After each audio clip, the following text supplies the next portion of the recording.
Hello mga kaprobinsya, lalong-lalo sa aking mga relatives nga at sa aking mga kaibigan na laging nagtatanong sa akin, sa amin kung tinuloy namin yung kaso, kung ano na yung nangyari.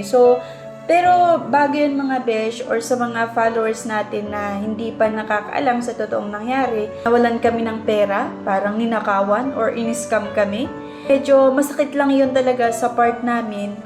Kasi syempre kami na mag-asawa hindi na nga lang ganun kalaki yung ipon namin. Tapos scam pa kami ng 125,000 pesos. So siguro para sa mga mayayaman, parang ang tingin nila barya lang naman yan, Miss Yana. Pero kasi sa amin na talagang nag-iipon, yung tipong kahit piso, isa-savings mo na para makadagdag doon sa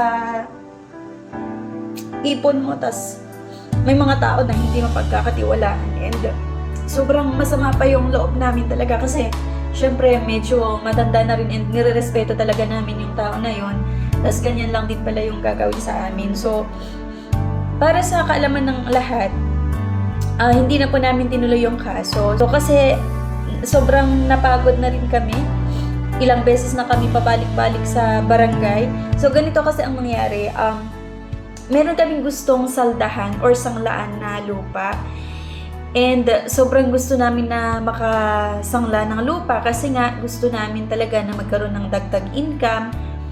And then ang nangyari, doon sa sinanglaan namin na lupa pala ay may 100,000 pesos yung sangla ng lupa na yon. Pero doon sa pagbabalik-balik namin doon sa barangay ay sinauli sa amin yung 75,000 pesos. Kaya merong natitira na 125 pesos na hindi pa namin nakukuha doon sa nagsangla sa amin. Hindi na rin kasi namin siya masyadong kilala, bali ni-recommend lang siya sa amin nung isa sa mga malapit namin din na relatives. And yung relatives din kasi namin, may relative siya na siya yung nakakakilala doon sa nagsangla ng lupa.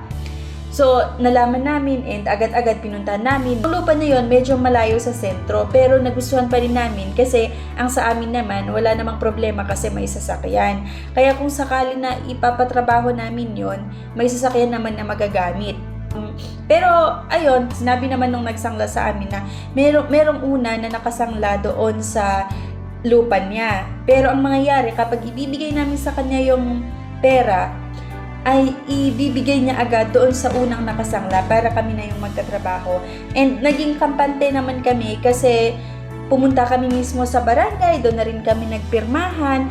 At ang mali din kasi sa part namin na mag-asawa, hindi kami masyadong nanigurado, masyado kaming nagtiwala doon kay nanay or doon sa pinakilala sa amin. And unang tingin naman kasi talagang tiwalang-tiwala kami sa kanya, lalo pa at may edad na siya, senior na siya, kaya hindi namin lubos akalain na lokohin pala kami. So ayan, buo na binigay namin yung 200,000 pesos and nag-decide kami na itatrabaho na yung lupa. Tawag na kami ng pwedeng mag-asikaso ng lupa, magtrabaho kasi tatamnan niya ng mais. Nung na-schedule na yung pagtatraktor ng lupa, ay biglang na-shock kami kasi nung nandun kami sa ingin na yon or doon sa lupa na yon, ay nandun din yung unang nakasangla ng lupa. Then hinarang niya yung kinuha namin na magta-tractor sana, tas kasama yung asawa ko, then yung bayaw ko, hinarang sila at sinabi na, anong gagawin nyo dyan? Nakasangla yan sa akin.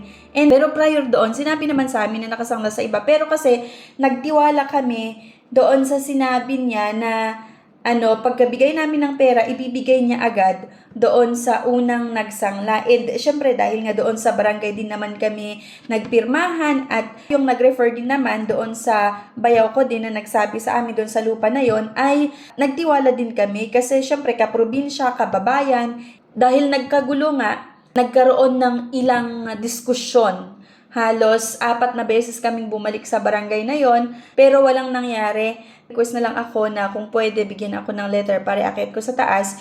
So yon, binigyan naman ako ng letter. Pumunta kami doon sa munisipyo at nag-ask din ako ng help sa munisipyo and inassist naman nila kami nung attorney doon. Pero ang sabi niya ay ipapatawag yung anong tao na doon sa sinasakupan nila para mag-usap kami kasama yung kapitan. Pero yung time na yon na schedule na pagharap namin sa munisipyo ay hindi sumipot si kapitan, pati din po yung yung tao na yon. So, nung time na yon parang sumasabog na talaga yung utak ko, yung utak naming mag-asawa at talagang gustong-gusto na namin na ipa-attorney yun. Kasi kahit papaano naman meron kaming konting ipon din na kung sakasakali ay magagastos sa attorney. Pero sabi namin, sige wag na lang muna, baka mag-reach out sila sa atin. Bago pala din nangyari yon, di ba? Maraming pabalik na istorya. Bago pala nangyari yon, doon sa pagpabalik-balik namin sa barangay, laging sinasabi din ni barangay, pati yung nagsangla ng lupa sa amin na pwede daw naming itrabaho, sila na daw bahala na makiusap doon sa unang pinagsanglaan.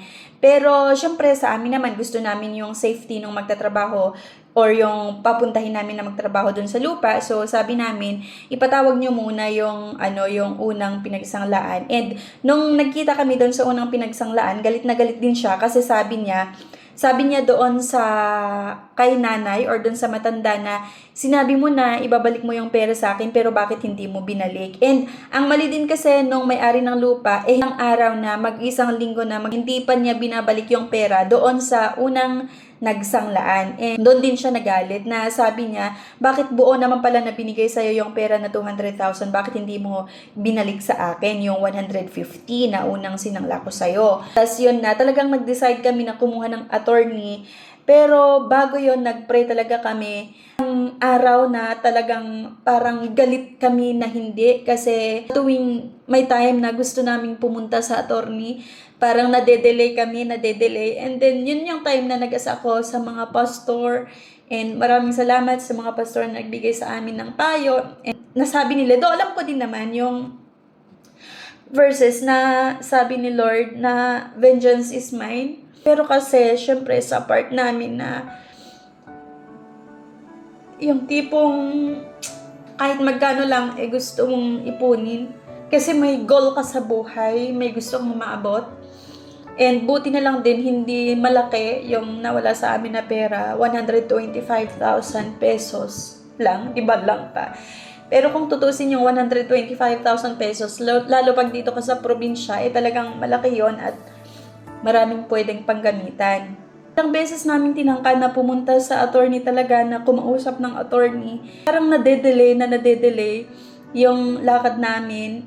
Tapos, yun nga, nag-pray kami kung ano yung dapat namin gawin. And talagang 2 Sunday na may tinuro sa church na puro forgiveness yung message. I mean, magkakasunod na forgiveness yung lagi nilang tinuturo. So, nung time na yun, hindi ko alam kung bakit puro forgiveness yung laging message na halos magkasunod. Hindi man yun yung pinaka-tema, pero laging nababanggit yung forgiveness. So, nag-decide kami na mag-asawa na i-let go na yung pangyayari na yun. Kasi, sabi nung attorney na nakausap namin na kung talagang ituloy nyo, yung kaso na ito ay pwedeng pumasok sa staff kasi ay yung lupa niya na nakasanglapalan, bakit pa niya sinangla sa iba. So yun, di na nga namin tinuloy yung kaso. And mga nagtatanong sa mga relatives, sa mga kaibigan ko na tuwing nagkikita kami nagtatanong kung tinuloy ba namin or kumusta na yung case, ano na yung nangyari, nabawi ba namin yung pera na 125,000 pesos, ay hindi po, okay? And sa ngayon, wala na rin kaming balak na ituloy. Kasi maliwanag naman yung sabi ng Diyos na vengeance is mine. Sa Diyos na lang din namin kasi sobrang stress na rin namin, nagkakasakit na si baby. Ayun na nga, na-realize din namin dahil nga sa mga message na sa tingin ko para talaga sa amin yung mga message na yun, yung magkakasunod na message na sabi ni Lord na kailangan nating mag-forgive. Biglang instead na magalit kami doon sa matanda, nandun na rin yung awa na naisip din namin na paano senior citizen na siya, tas paano pag nandun na siya sa kulungan. So, liwanag yung sabi ng Diyos na kailangan nating mag-forgive and vengeance is mine. So, pinagpasa Diyos na lang namin. Alam ko yung nakakuha ng pera na yon, sana ginamit niya sa maayos at nakatulong sa kanyang pamilya. And hindi man namin nabawi yon, So, dahil nga si Lord ang nagsabi na kailangan mag-forgive, ilang linggo lang yung nakalipas na ibalik din sa amin. Pero hindi galing doon sa nagsangla ng lupa, kundi sa blessing ni Lord. Alam nyo ba? At merong lesson lang na pinapaalala si Lord sa buhay namin na mag-asawa. Kaya, mga kaibigan ko at sa mga relatives dyan, na laging nagtatanong nga kung itutuloy pa ba namin, anong nangyari, nabawi ba namin, ay hindi po namin itutuloy yung case at wala na rin po kaming balak na mabawi pa yung pera na 125,000 na yun ay mas malaki pa yung binigay ni Lord sa amin kapag nag-forgive ka, kapag nagpatawad ka, ay hindi lang yon yung ibabalik ni Lord sa'yo, kundi mas malaki pa. At sa nangyari sa amin na yon, sana kapupulutan natin lahat ng aral na huwag tayo basta-basta magtiwala sa kahit sino. Dapat talaga lahat idadaan natin yan sa tamang process. And may mali din naman kami kasi hindi kami nagpa-notarize or hindi namin pinanotary yung kasulatan. Kasi sobrang pagtitiwala na doon sa barangay nangyari yung pagpipirma or yung pirmahan, at dahil sa tiwala namin or nagtiwala kami doon sa agent na forgiveness is the key talaga para papasok din yung mga blessing sa atin.